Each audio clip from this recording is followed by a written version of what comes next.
नमस्कार दोस्तों, यथालानी प्लेटफॉर्म में आपका स्वागत है। दोस्तों, आज हम आपके सामने बिल्कुल नए टॉपिक के साथ रूबरू हुए हैं और जो आज का सबसे महत्वपूर्ण टॉपिक है हमारा आधुनिक इतिहास का, ब्रिटिश गवर्नर जनरल और उनके जो महत्वपूर्ण कार्य हैं, जैसे किस गवर्नर के टाइम पे कौन से महत्वपूर्ण कार्य हुए थे, कौन से घटनाएं हुई थी। ये बहुत ही महत्वपूर्ण टॉपिक है। आपके हर एग्जाम में यहाँ से क्वेश्चन 1 या 2 क्वेश्चन पूछा जाता है और ये मैं पूरे दावे के साथ कह सकता हूँ कि यहाँ से आपका एग्जाम, अगर आप पेट का एग्जाम देने जा रहे हैं तो इस वीडियो को कंप्लीट देख करके आप जाइएगा। आपका यहाँ से 1 से 2 क्वेश्चन आने की पूरी संभावना है। ठीक है, तो आइए हम इस पर स्टार्ट करते हैं। सबसे पहले थोड़ा सा हम बेसिक जानेंगे कि आपने अगर आधुनिक इतिहास पढ़ा होगा तो आपने गवर्नर के बारे में सुना होगा, फिर आपने देखा होगा कि फिर बाद में गवर्नर जनरल आए, फिर उसके बाद में वायसराय आए। तो थोड़ा सा आपको इसमें डिफरेंट जानना है कि इसमें थोड़ा सा डिफरेंट क्या है इसमें, है ना। तो सबसे पहले हम इसके बेसिक को समझते हैं। अगर हम बात करें पहले गवर्नर की, ठीक है, जैसे देखिए, जब ब्रिटिश सत्ता भारत में कायम हो गई थी, जो कंपनी है कायम हो गई थी, स्थापना हो गई थी इसकी, तो अब जो भी जैसे अब उसको पूरा संभालना था, ब्रिटिश सत्ता को संभालना था, तो ब्रिटिश क्या किए, अपने अधिकारियों को प्रशासन चलाने के लिए नियुक्त कर दिए। तो उन अधिकारियों को, जो मेन अधिकारी था, जो पूरे प्रशासन को संभालता था, हैंडल करता था, उसे गवर्नर कहा जाता था। ठीक है, अगर हम गवर्नर की बात करें तो एक सीमित एरिया तक उसको शक्तियां दी गई थी कि आपको के लिए ये शक्ति है और आप उसको इस्तेमाल करिए, प्रशासन को संभालिए। क्लियर। अगर आप देखेंगे, जैसे जब प्लासी का युद्ध होता है और प्लासी के युद्ध के बाद जब बंगाल में, ठीक है, अंग्रेज अपनी सत्ता को कायम करना शुरू करते हैं, व्यापार करना शुरू करते हैं, और जैसे ही बक्सर युद्ध होता है 1764 में, तो अंग्रेजी सत्ता बंगाल में पूरी तरीके से कायम हो जाती है। ठीक है, अब ये धीरे धीरे अपने शक्ति का विस्तार करते हैं, है ना। तो अब बंगाल में जो गवर्नर बनाया जाता है, जो मेन अधिकारी बनाया जाता है, बंगाल का पूरा प्रशासनिक व्यवस्था संभालने के लिए, टैक्स वसूल करने के लिए और कंपनी को ज़्यादा से ज़्यादा विस्तार करने के लिए, तो वो होता है लॉर्ड क्लाइव। ठीक है, लॉर्ड क्लाइव।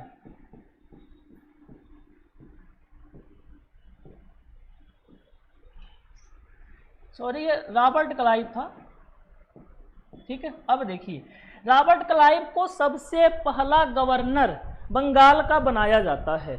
इतना क्लियर हुआ आपका ना। ओके, अब देखिए, जब रॉबर्ट क्लाइव को बंगाल का गवर्नर बनाया गया, ठीक है, अब इसका बस एक ही उद्देश्य था कि हमें अपनी कंपनी का ज़्यादा से ज़्यादा विस्तार करना है, ज़्यादा से ज़्यादा हमें टैक्स वसूल करना है। अब ये किसानों पर अत्याचार लगे करने, ठीक है, किसानों से ज़्यादा से ज़्यादा टैक्स को वसूल करने लगे, ज़्यादा लगान लेने लगे।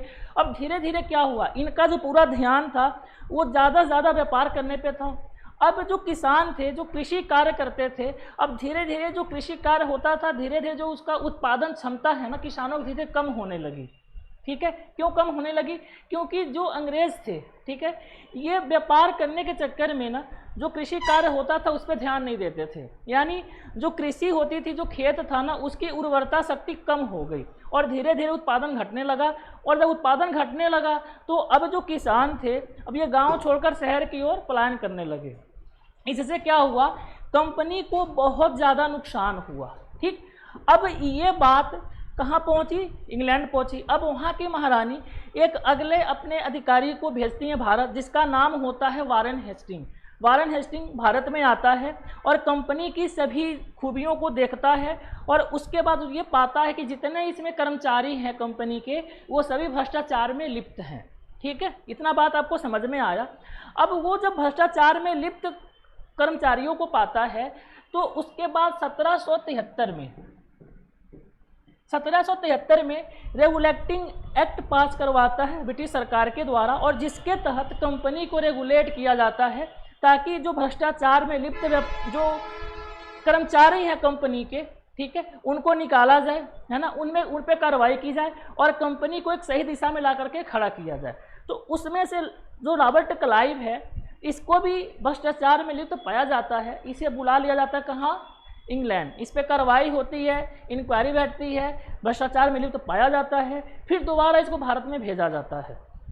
ठीक है, तो दूसरी बार आता है ये। तो इस तरीके से आप देखेंगे, जब 1773 में रेगुलेटिंग एक्ट बनाया गया और बंगाल का जो प्रथम जो गवर्नर जनरल है, ठीक है, वो किसे बना जाता है? वारेन हेस्टिंग को। ठीक है, वारेन हेस्टिंग को, वारेन हेस्टिंग, ठीक है, वारेन हेस्टिंग को बंगाल का प्रथम गवर्नर जनरल बनाया गया। क्लियर। अब देखिए, गवर्नर के हाथ में छोटी सी शक्ति थी, बहुत कम शक्ति थी, सीमित शक्ति थी, जो रॉबर्ट क्लाइव था। अब गवर्नर जनरल कौन बन गया? Warren Hasting. और वारेन हेस्टिंग के हाथ में अब बहुत ज़्यादा पावर आ जाती है। जैसे अगर आप देखेंगे 1773 के तहत जो कलकत्ता था, मुंबई था, मद्रास था, ये तीनों जो प्रेसिडेंसियाँ थी ना, इन तीनों प्रेसिडेंसियों को, ठीक है, किसके हाथ में ला के दे दिया गया? वारेन हेस्टिंग के। और वारेन हेस्टिंग का जो पावर था इसको बढ़ा दिया गया, विस्तार कर दिया गया, और इसीलिए वारेन हेस्टिंग को बंगाल का प्रथम गवर्नर जनरल बोला गया। क्लियर। प्रथम गवर्नर जनरल बंगाल का कौन था? Warren Hasting. आप इस पॉइंट को याद रखिएगा, कई बार एग्जाम में कंफ्यूजन करता है। क्लियर। ओके, आगे बढ़ते हैं। अब बात आती है वायसराय की। वायसराय क्या था? देखिए, जब 1857 का रिवोल्ट होता है, ठीक है, जब 1857 की क्रांति होती है ना, तो अंग्रेजों को विश्वास नहीं होता है कि अरे ये भारतीय हम लोग साथ इतना बड़ा युद्ध कैसे कर सकते हैं, इतना बड़ा अटैक कैसे कर सकते हैं। ठीक है, तो अब वो अपनी गलतियों पे एनालाइज करते हैं कि हमने कहाँ कहाँ गलती किया था, क्या प्रॉब्लम हुई कि भारतीय हमसे क्रुद्ध हो गए और इस तरीके से बर्ताव करें हमारे साथ। ठीक है, तो जब 1857 की क्रांति को अंग्रेज किसी तरीके से उस पर काबू पा लेते हैं, अब वो क्या होता है, 1858 में भारत शासन अधिनियम पारित किया जाता है। ठीक, और भारत शासन अधिनियम के तहत कुछ रूल रेगुलेशंस बनाए जाते हैं, उसमें बहुत सारे सुधार किए जाते हैं ताकि इसके बाद जितने भी भारतीय हैं वो अंग्रेजों से उलझे ना। ठीक है, बहुत सारे उसमें रूल रेगुलेशन बनाए गए। उसमें से जो एक महत्वपूर्ण रेगुलेशन ये था कि अब जो गवर्नर जनरल होते थे ना, अब जो गवर्नर जनरल थे उनके पद को ख़त्म करके अब वायसराय का पद बना दिया गया था। किसका पद बनाया गया? वायसराय का पद बना दिया गया था 1858 भारत शासन अधिनियम के तहत। ठीक, अब वही जो आपका वायसराय शब्द, वो वायसराय पद निकल कर के आया 1858 भारत शासन अधिनियम के तहत। और जो अंतिम गवर्नर जनरल, ठीक, और प्रथम जो वायसराय था वो था लॉर्ड कैनिंग। क्या नाम था उसका? Lord Canning. ठीक है, लॉर्ड कैनिंग, याद रखिएगा, लॉर्ड कैनिंग अंतिम गवर्नर जनरल, ठीक, और प्रथम viceroy Lord Canning. Okay, Bengal का प्रथम गवर्नर रॉबर्ट क्लाइव, बंगाल का प्रथम governor general Warren Hasting. Clear. एक चीज़ और हम देखते हैं, अगर मान लीजिए वारेन हेस्टिंग को बंगाल का प्रथम गवर्नर जनरल बनाया गया, तो भारत का प्रथम गवर्नर जनरल किसे कहा गया था?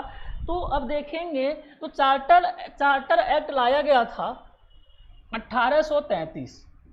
ठीक है, 1833 जब चार्टर एक्ट लाया गया तो 1833 चार्टर एक्ट के तहत, ठीक है, लॉर्ड विलियम बेंटिंग को, ठीक है, क्या नाम था उसका? Lord William Bentinck. Lord William Bentinck, ठीक है,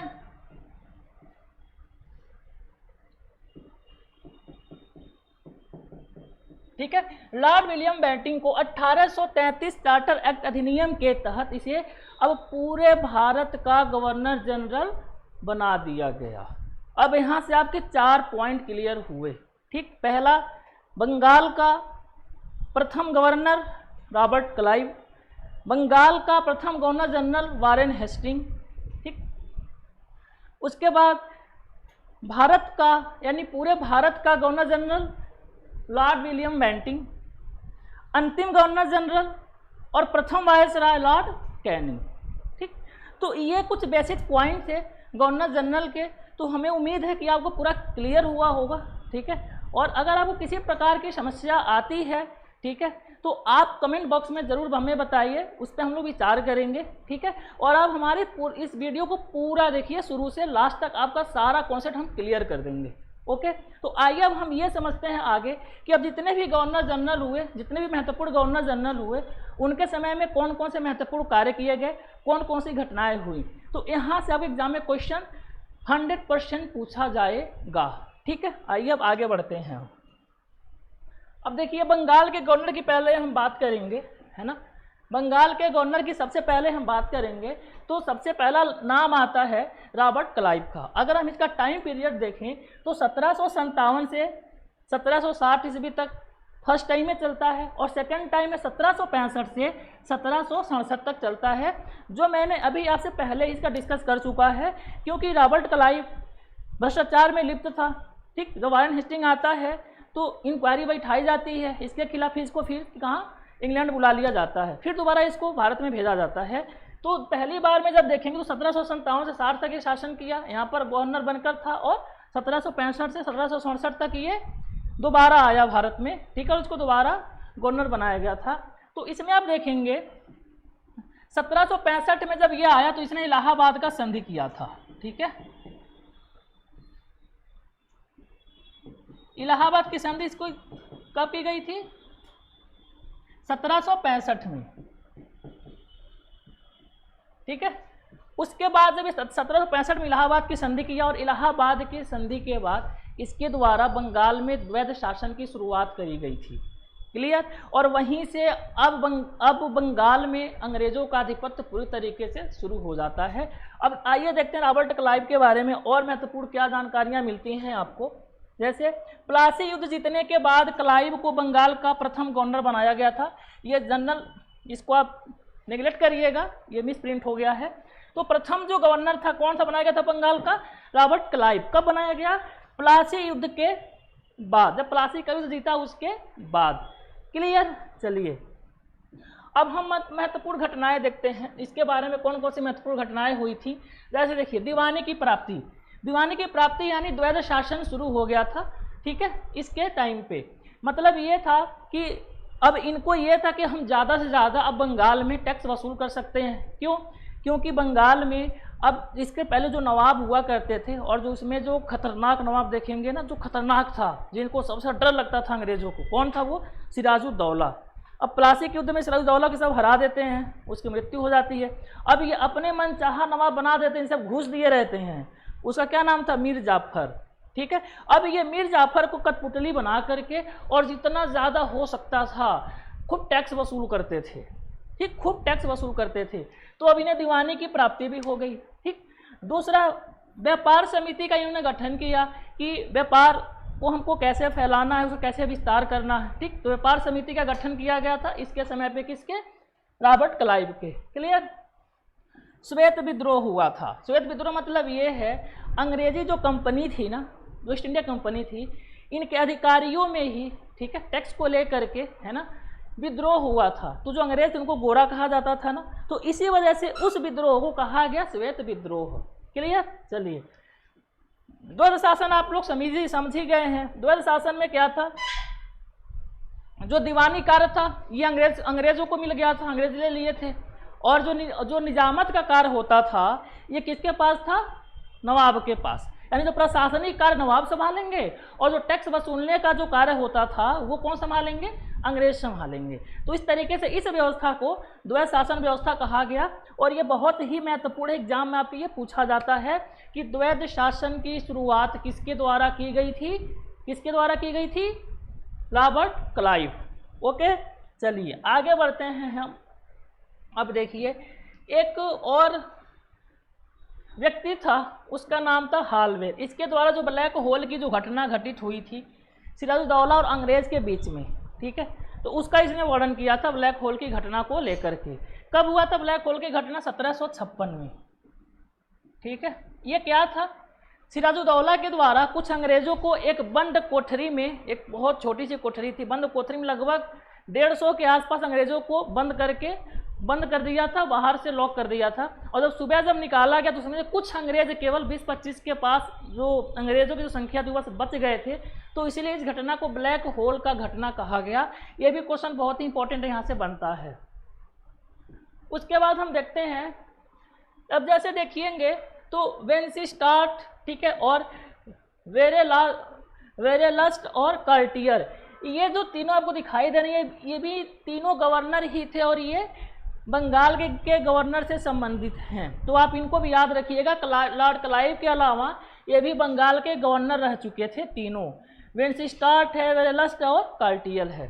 ठीक है, चलिए आगे बढ़ते हैं हम। अब आते हैं वारेन हेस्टिंग के पास, हम आते हैं इसके बारे में चर्चा करते हैं कि ये क्या क्या किया था। तो सबसे पहले हम ये देखेंगे इसका जो टाइम पीरियड है 1774 से और 85 ईस्वी तक ये गवर्नर बन के भारत में रहा और बंगाल का प्रथम गवर्नर जनरल इसे बनाया गया था। ठीक, बंगाल का प्रथम गवर्नर जनरल इसे बनाया गया था किस एक्ट के तहत? 1773 रेगुलेटिंग एक्ट के तहत। ओके, अब अगर हम इसके समय में जो महत्वपूर्ण कार्य हुए थे हम इसको देखें तो राजस्व बोर्ड की स्थापना किया गया था इसके द्वारा। ठीक है, 1772 में। फिर भूमि सुधार का कार्य किया था ये। उसके बाद न्यायिक सुधार किया था। न्यायिक सुधार में आप देखेंगे इसके द्वारा कलकत्ता में दीवानी और फौजदारी अदालतों की स्थापना की गई थी। ठीक, तो इसके द्वारा दीवानी और फौजदारी अदालतों की स्थापना की गई और इसे न्यायिक सुधार कहा गया। तो यहाँ से क्वेश्चन पूछा जाता है कि किस गवर्नर जनरल के द्वारा न्यायिक सुधार किया गया था? तो वो था वारेन हेस्टिंग। या फिर ऐसे क्वेश्चन पूछा जाएगा कि कलकत्ता में किस गवर्नर जनरल ने फौजदारी और दीवानी अदालतों की स्थापना किया था? वो था वारेन हेस्टिंग। समझ में आ रहा होगा आप लोगों को। बनारस की संधि 1773 में, किसकी?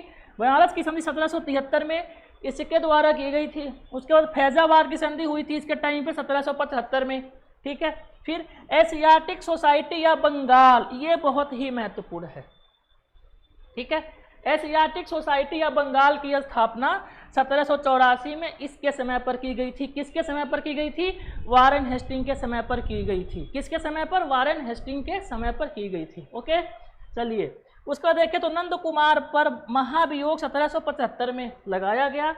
और देखेंगे आप तो वारेन हेस्टिंग पर भी महाभियोग चलाया गया था।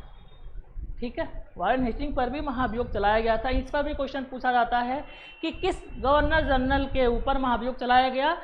Warren Hasting. कौन? Warren Hasting. Warren Hasting. Clear? चलिए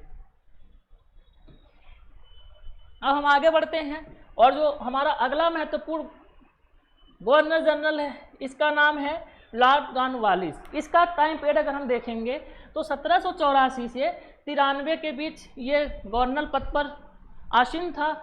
और इसकी अगर हम महत्वपूर्ण घटनाएं देखें इसके समय पर तो इसके द्वारा सबसे पहले तो दास व्यापार पर रोक लगाया गया था। ठीक, दास व्यापार पर रोक लगाया गया था। उसके बाद सिविल सेवा की शुरुआत की गई थी। ये बहुत ही महत्वपूर्ण है, ये बहुत ही महत्वपूर्ण है।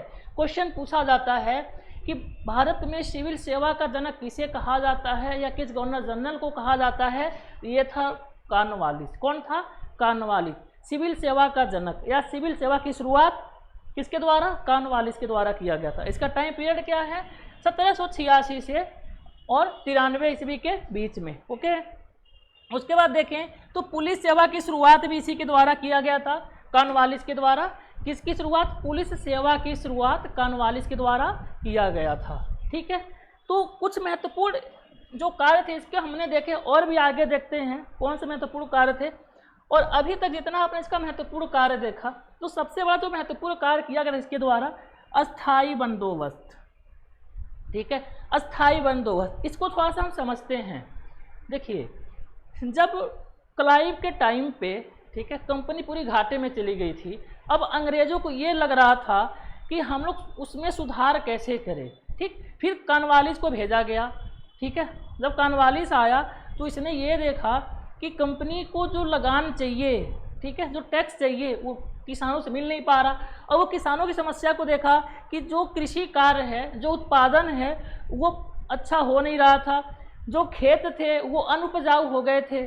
तो अब इसको ये लगा कि हम उसमें क्या कर सकते हैं। तो ये जमींदारों से समझौता किया, जो जमींदार थे, और जमींदारों से समझौता किया। इसने ये कहा कि ऐसा बात है, हम 10 साल के लिए आप लोगों से लगान तय कर लेते हैं, अस्थायी रूप से तय कर लेते हैं, और आप किसानों से उस लगान को वसूल करके आप हमें देंगे और उसमें से कुछ हिस्सा आप अपने पास रखेंगे।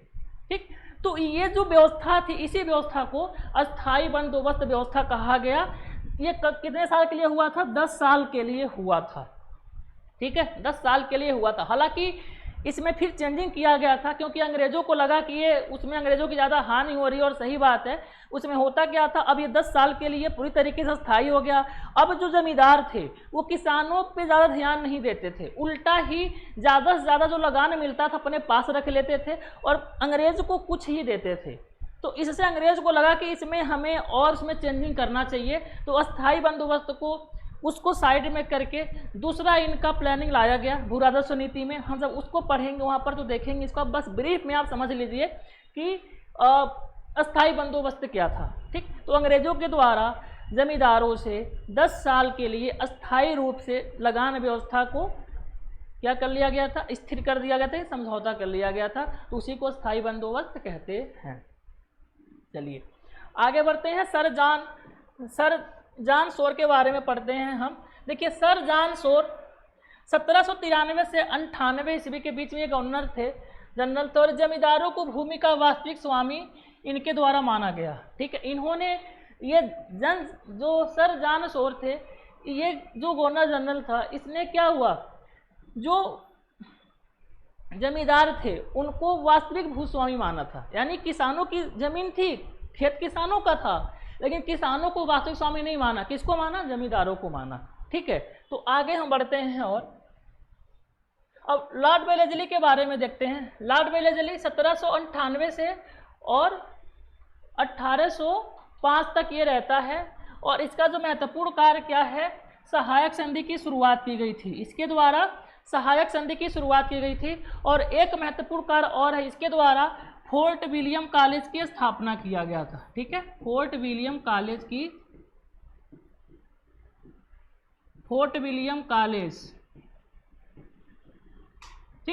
फोर्ट विलियम कॉलेज की स्थापना किसके द्वारा किया गया था? लॉर्ड वेलेस्ली के द्वारा किया गया था। किसके द्वारा किया गया? लॉर्ड वेलेस्ली के द्वारा किया गया था। चलिए आगे देखते हैं हम। लॉर्ड मिंटो, इसका अगर टाइम पीरियड हम देखेंगे तो 1807 से और 13 ईस्वी तक था। इसके समय पे जो सबसे महत्वपूर्ण कार्य ये हुआ था, क्या? अमृतसर की संधि हुई थी। ठीक, अमृतसर की संधि किसके किसके बीच में हुई थी? रणजीत सिंह और अंग्रेजों के बीच में हुई थी।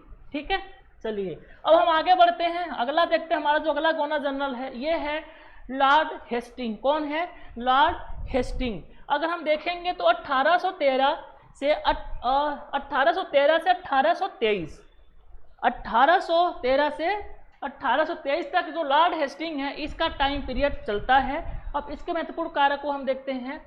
इसने हस्तक्षेप की नीति को क्या कर दिया था? परित्याग कर दिया गया था। ठीक है, इसके द्वारा जो हस्तक्षेप की नीति बनाई गई थी, क्या किया गया? परित्याग किया गया। क्या किया गया? परित्याग किया गया। ठीक है, इसके काल के महत्वपूर्ण घटनाओं को देखते हैं तो आंग्ल नेपाल युद्ध हुआ था 1814 से 16 ईस्वी में हुआ था। ठीक, और ये जो युद्ध था किस संधि के साथ खत्म हुआ था? तो सुगौली की संधि हुई थी। ठीक है, कौन सी संधि हुई थी?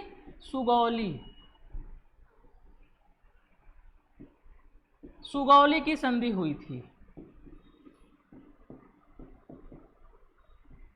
ठीक है, सुगौली की संधि हुई थी किसके समय पे? लॉर्ड हेस्टिंग के समय पे। क्लियर। उसके बाद देखें तो पिंडारियों का दमन किया गया था लॉर्ड हेस्टिंग के टाइम पे। और इसका जो महत्वपूर्ण एक और फैक्ट है, क्या? मराठा संघर्ष का अंत हुआ।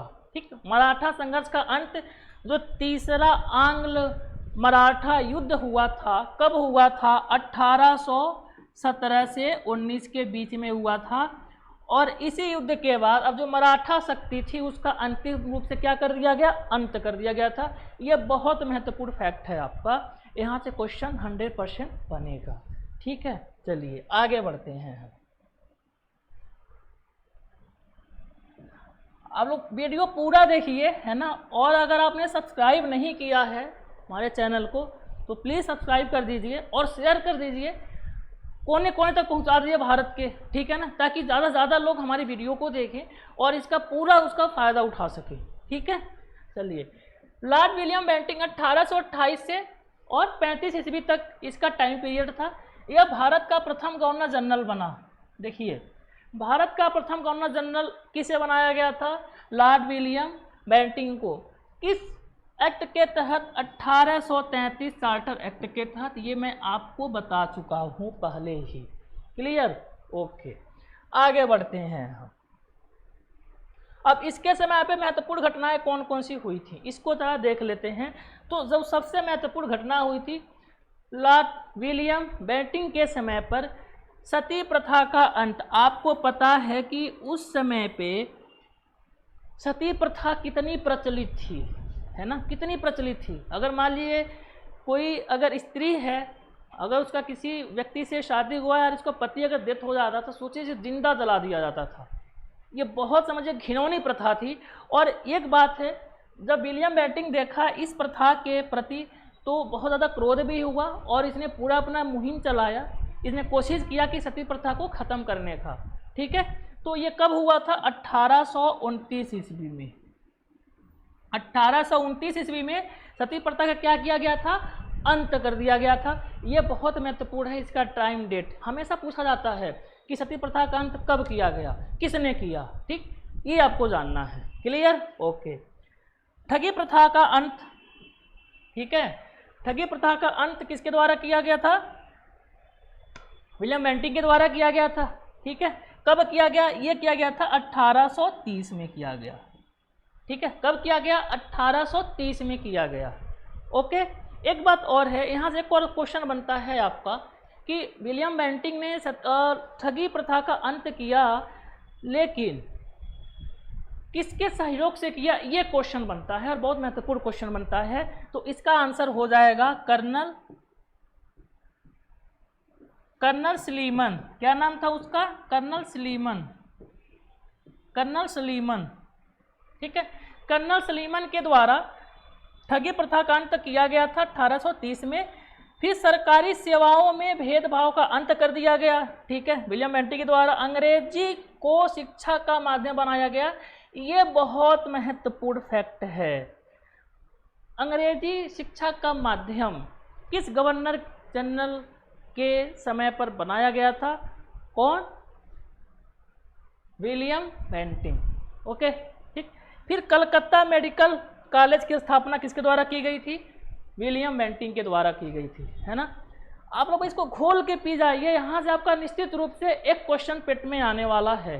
ठीक है, चार्ल्स मेटाकाफ 1835 से 36 ईस्वी के बीच इसका टाइम पीरियड था और इसे भारत के समाचार पत्रों का मुक्तिदाता कहा जाता है। ये बहुत ही महत्वपूर्ण फैक्ट है। ठीक है, चार्ल्स मेटाकाफ 1835 से 36 ईस्वी के बीच इसका टाइम पीरियड था और इसे भारत के समाचार पत्रों का मुक्तिदाता कहा जाता है। ठीक है, आप इसे याद रखिएगा। अब हम आते हैं लॉर्ड एनी बरो पर। लॉर्ड एलन बरो, इसका टाइम पीरियड अगर हम देखेंगे तो 1842 से 44 ईस्वी के बीच था और इसके समय की प्रमुख घटनाएं क्या क्या थी, हम इस पर आगे चर्चा करते हैं। ठीक है, तो हम देखेंगे तो दो महत्वपूर्ण घटनाएं यहाँ पे दिया हुआ है। एक सिंध का विजय इसी के द्वारा किया गया था, लॉर्ड एलन बरो के द्वारा, और दास प्रथा का अंत किया गया था लॉर्ड एलन बरो के द्वारा। कब किया गया था? 1843 ईस्वी में। ये आपको महत्वपूर्ण डेट है, ये आपको याद रखना है। कब किया गया था? 1843 ईस्वी में। ठीक है, आगे बढ़ते हैं हम। लॉर्ड हार्डिंग 1844 से 48 के बीच में लॉर्ड हार्डिंग आता है। ठीक है, और इसके टाइम पे दो महत्वपूर्ण घटनाएं होती हैं। जो प्रथम आंग्ल सिख युद्ध हुआ था, प्रथम आंग्ल सिख युद्ध लॉर्ड हार्डिंग के समय पर हुआ और नरबली का दमन किया गया था लॉर्ड हार्डिंग के समय पर। नरबली का दमन लॉर्ड हार्डिंग। ठीक है, दास प्रथा का अंत 1843 में लॉर्ड एलन बरो के द्वारा। ठीक, उसके बाद आपने देखा सती प्रथा का अंत कौन किया? William Bentinck. ठगी प्रथा का अंत विलियम बेंटिंक। ठीक है, तो इस तरीके से आप एक एक फैक्ट को पूरा क्लियर करते हुए और एक दूसरे से रिलेट करते हुए आप आराम से इसको आप याद कर सकते हैं। ठीक है, चलिए आगे बढ़ते हैं हम। और हमारा अगला जो महत्वपूर्ण गवर्नर जनरल है ये है लॉर्ड डलहौजी। ठीक है, लॉर्ड डलहौजी 1848 से 56 जो इसका टाइम पीरियड था ये था। और इसके काल की महत्वपूर्ण घटनाओं पे हम चर्चा करते हैं। तो सबसे पहले तो इसके द्वारा बंगाल का विलय किया गया, उसके बाद द्वितीय आंग्ल बर्मा युद्ध हुआ, उसके बाद सिक्किम जो था, सिक्किम को इसके द्वारा अंग्रेजी शासन में, अंग्रेजी राज्य में मिलाया गया। और जो सबसे महत्वपूर्ण है ना, राज्य हड़प नीति, जिसे हम व्यापकता का सिद्धांत बोलते हैं, किसके समय पर शुरू हुआ था? लॉर्ड डलहौजी के समय पर शुरू हुआ था। ठीक है, तो आप लोग इसको तो कतई नहीं भूलिएगा, ये पक्का क्वेश्चन आपके एग्जाम में आएगा। ठीक है, लॉर्ड डलहौजी के समय पर व्यापकता का सिद्धांत या राज्य हड़प नीति, ठीक है, जिसको हम बोलते हैं। ओके, चलिए आगे चलते हैं। लॉर्ड कैनिंग, इसका टाइम पीरियड अगर हम देखें तो 1856 से 62 ईस्वी तक चलता है और भारत का अंतिम गवर्नर जनरल और प्रथम वायसराय, ठीक है, इसको बनाया गया। मैंने आपको पहले ही बता दिया था, जो 1858, ठीक है, 1858 में भारत शासन अधिनियम आता है, तो उस टाइम पे गवर्नर जनरल को पद को ख़त्म करके, ठीक है, और वायसराय पद बनाया जाता है। तो वही जो अंतिम गवर्नर जनरल है और प्रथम वायसराय है, कौन होता है? Lord Canning. कौन होता है? Lord Canning. कौन होता है? Lord Canning. ठीक है, चलिए, मुझे उम्मीद है आपको पूरा क्लियर हो रहा है। सबसे महत्वपूर्ण घटना इसके टाइम पे कौन सी थी? 1857 का जो विद्रोह हुआ था, ठीक है, इसी के समय पे हुआ था। फिर बम्बई, कलकत्ता और मद्रास में एक एक विश्वविद्यालय की स्थापना, ये महत्वपूर्ण है। अच्छा, कलकत्ता में मेडिकल कॉलेज की स्थापना किसके द्वारा किया गया? विलियम बेंटिंग के द्वारा। ठीक है, ये क्लियर हुआ। हाँ, अब इसको देखते हैं आप। बम्बई, कलकत्ता, मद्रास में विश्वविद्यालय की स्थापना किसके द्वारा किया गया था? लॉर्ड कैनिंग के द्वारा। आप इन फैक्टों को ना पूरा रिलेट करके क्लियर करिए, तब आपको कन्फ्यूज़न नहीं होगा ये। ठीक है, अगर क्लियर नहीं करेंगे ना तो डाउट में रहेंगे आप हमेशा। ठीक है, कि कलकत्ता में मेडिकल कॉलेज की स्थापना कौन किया था, या फिर जैसे मान लीजिए ये है कि विश्वविद्यालय की स्थापना कौन किया था। तो एक दूसरे को आप रिलेट करते हुए चलिए। अगर रिलेट करते हुए चलेंगे ना तो आप कन्फ्यूज नहीं होंगे फैक्ट में। ठीक है, आइए आगे बढ़ते हैं। फिर क्या है तीसरा जो इम्पोर्टेंट फैक्ट है कि नोट या रुपए का प्रचलन शुरू किया गया था लॉर्ड कैनिंग के द्वारा। उसके बाद विधवा पुनर्विवाह अधिनियम 1856 ईस्वी में इसी के द्वारा पारित किया गया था। ठीक है, उसके बाद भारतीय दंड संहिता आईपीसी की स्थापना की गई थी किसके टाइम पे? लॉर्ड कैनिंग के टाइम पे। तो ये कुछ महत्वपूर्ण घटनाएं हुई थी कैनिंग के टाइम पे, उसको हमने डिस्कस किया। आगे चलते हैं, हम देखते हैं और कौन से हमारे जो महत्वपूर्ण गवर्नर जनरल थे। लॉर्ड एलिगन, ठीक है, 1862 से 63 ईस्वी के बीच में ये घटनाएं घटित हुई। इसके टाइम काल में कौन कौन सी थी? पहला, वहाबियों के आंदोलन को दबाने में सफलता मिली थी, ठीक है, इसके द्वारा। और सर्वोच्च एवं सदर न्यायालयों को उच्च न्यायालय के साथ शामिल कर दिया गया था। ठीक है, तो ये कुछ दो महत्वपूर्ण घटनाएं लॉर्ड एलिगन के टाइम पे हुई थी। आइए अब आगे देखते हैं। लॉर्ड मेयो, ये कब से कब तक था? 1869 से 72 ईस्वी के बीच। महत्वपूर्ण घटनाएं क्या थी? सबसे जो महत्वपूर्ण घटना ये है कि 1872 ईस्वी में कृषि विभाग की स्थापना किसके द्वारा किया गया था? किसके द्वारा? Lord Mayo. किसके द्वारा? Lord Mayo. ओके, ठीक है। अब 1872 में ही पंजाब में कूका विद्रोह हुआ। ठीक, कूका विद्रोह किसके द्वारा शुरू किया गया था? सिखों के द्वारा शुरू किया गया था। ठीक है, कहाँ हुआ था? पंजाब में हुआ था। कब हुआ था? 1872 में। किस गवर्नर जनरल के समय में हुआ था? तो ये था आपका, कौन था? Lord Mayo. क्या नाम था उसका? Lord Mayo. ठीक है, एक और महत्वपूर्ण यहाँ से फैक्ट आपको जानना जरूरी है कि 1872 में, ठीक है, 1872 में पहली बार जनगणना की शुरुआत हुई। ये बहुत ही महत्वपूर्ण फैक्ट है।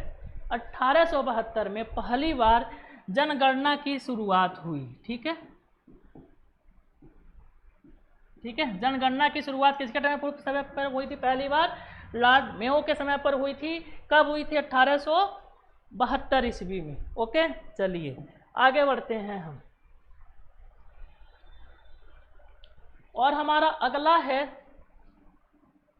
ठीक है, अगला है हमारा लॉर्ड रिपन। क्या नाम है उसका?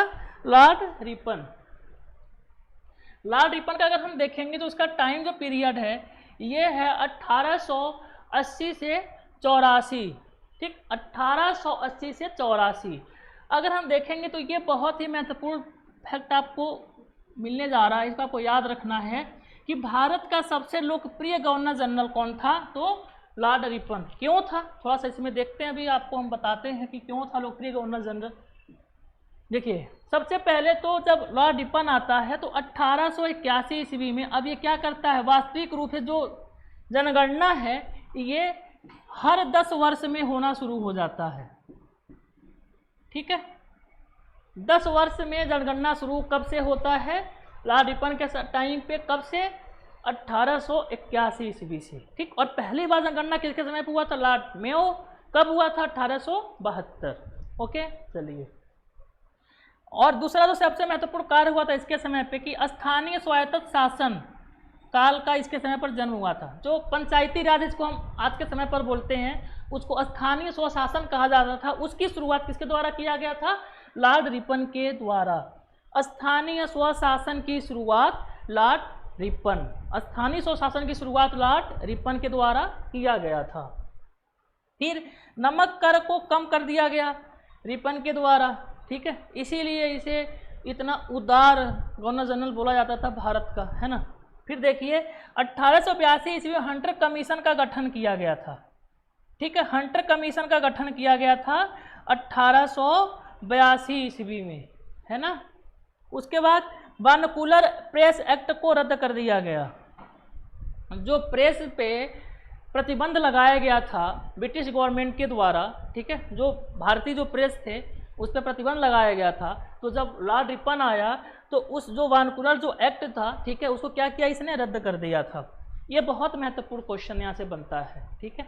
और उसके बाद इल्बर्ट बिल विवाद 1884 इसी के समय पे हुआ था। इल्बर्ट बिल विवाद क्या था, जैसे देखिए इल्बर्ट बिल लाया गया इसके द्वारा, उसमें ये कहा गया कि अगर मान लीजिए जो न्यायालय है और उसमें जो भारतीय, ठीक है, जो भारतीय न्यायाधीश होंगे वो अंग्रेजों की भी सुनवाई करेंगे और अंग्रेजों को भी दंडित कर सकते हैं। अब जब बिल पास हुआ ना, अब अंग्रेज पूरा आँख बबूला हो गए, अरे भाई ये कैसा गवर्नर है, इसको हटाओ जल्दी से, है ना, ये हमें लोगों के खिलाफ इन लोगों को भड़का रहा है। तो इसको लेकर के 1884 में, है ना, इस पर विवाद छिड़ गया था। और एक जो सबसे महत्वपूर्ण है क्या कि जो 1800 देखेंगे 80 और 84 के बीच में ही ना रिपन के द्वारा क्या लाया गया था, कारखाना अधिनियम लाया गया था, ठीक है, कारखाना अधिनियम लाया गया था, कारखाना अधिनियम लाया गया था, ठीक है, किसके द्वारा, रिपन के द्वारा, ठीक। चलिए आगे बढ़ते हैं, लॉर्ड कर्जन को देखते हैं हम। इसका टाइम पीरियड देखेंगे तो 1899 से 1905 में, ठीक है। इसको क्या कहते हैं, भारत का सबसे अलोकप्रिय वायसराय कहते हैं, ठीक है, वायसराय अलोकप्रिय क्यों कहेंगे अभी आगे बताते हैं। इसका अगर हम महत्वपूर्ण घटना की अगर हम बात करेंगे तो इसके द्वारा पहले तो पुलिस आयोग का गठन किया गया, बहुत अच्छी बात है, 1902 में, ठीक है, पुलिस आयोग का गठन किया गया इसके द्वारा। उसके बाद भारतीय विश्वविद्यालय अधिनियम 1904 में लाया गया था, ठीक है, ये भी अच्छी बात है। लेकिन यहाँ से बेचारा ये अलोकप्रिय हो जाता है, क्यों, जब बंगाल विभाजन की बात आती है 1905 में, ठीक, 1905 में जब बंगाल को वह विभाजित करता है ये, तो उसी टाइम पे बंगाल विभाजन को लेकर के ही जो भारतीय थे ये क्रोधित हो जाते हैं और वहीं से स्वदेशी आंदोलन शुरू हो जाता है, ठीक है। बंगाल विभाजन का वो कारण बनता है स्वदेशी आंदोलन, ठीक है। तो किसके समय पर बंगाल विभाजन हुआ था, 1905 में, लॉर्ड कर्जन के काल में, है ना। चलिए अब हम लॉर्ड इरविन को देखते हैं। इसका टाइम पीरियड 1926 से 31 के बीच में था, ठीक है। और हम इसके महत्वपूर्ण घटना देखें तो रॉयल कमीशन की नियुक्ति 1928 ईस्वी में होती है और कांग्रेस का पूर्ण स्वराज कब हुआ, 1929 ईस्वी में, किसके समय पर, लॉर्ड इरविन के समय पर, ठीक है। उसके बाद अगर हम बात करें तो अब लॉर्ड माउंटबेटन की हम बात करते हैं। तो लॉर्ड माउंटबेटन देखें तो इसका जो टाइम पीरियड है 1947 से 1948, इसका मतलब क्या हुआ, हमारा देश क्या है, आज़ाद हो गया है, स्वतंत्र हो गया है। तो भारत विभाजन कब होता है इसके टाइम पे, 3 जून 1947 को, है ना। और 7 अगस्त 1947 ईस्वी को जिन्ना ने भारत से कराची के लिए प्रस्थान किया था, ठीक है, जहां पाकिस्तान की संविधान सभा को इसने पाकिस्तान का राष्ट्रपति चुना, ठीक है। और अगर हम देखें तो लॉर्ड माउंटबेटन से संबंधित एक महत्वपूर्ण फैक्ट ये है कि अगर क्वेश्चन ये पूछे कि स्वतंत्र भारत का गवर्नर जनरल कौन था, स्वतंत्र भारत का गवर्नर जनरल, तो वो था आपका लॉर्ड माउंटबेटन, ठीक है, लॉर्ड माउंटबेटन, ठीक है। चलिए आगे हम चलते हैं।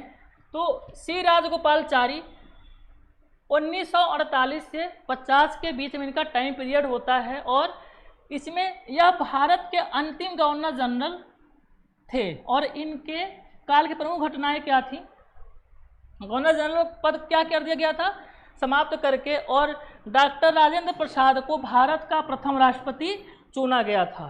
तो अगर मान लीजिए क्वेश्चन ये पूछे कि स्वतंत्र भारत के, ठीक है, स्वतंत्र भारत के, है ना, भारतीय गवर्नर जनरल कौन थे, तो वो थे आपके कौन, सी राजगोपालाचारी, सी राजगोपालाचारी। इनका समय कब से कब माना जाता है, तो 1948 से लेकर के 50 के बीच में माना जाता है, ठीक है।